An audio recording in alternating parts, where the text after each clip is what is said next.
আমার বলে নেই কিছু। লিখেছেন বিপ্লব। আমার বলিতে দুনিয়ায় নেই কিছু, অনেকে নিজের চায় করিতে সব কিছু। নিজের একান্ত জিনিসই নিজের নয়, মানুষ নিজের মনে জাগাও ভয়।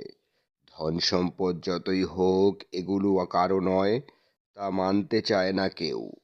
ধন সম্পদ আর প্রতিপত্তি তো মানুষের নিজেরই আছে, কিন্তু মানুষ আরও নিজের চায় করিতে।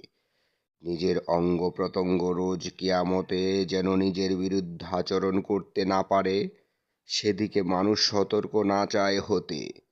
মানুষ যখন আল্লাহর কাছে দুনিয়ার যত কর্ম আছে সব অস্বীকার করে, মানুষের মুখে তখন তালা লাগানো হবে। অঙ্গ প্রত্যঙ্গগুলো সব অপকর্ম বলে দেবে, তখন আর কিছু বলার সুযোগ না থাকবে। নিজের একান্ত জিনিসগুলোই সেদিন নিজের না হবে। দুনিয়ায় থেকে মানুষ যেন সবই মিছিমিছি আমার আমার করে।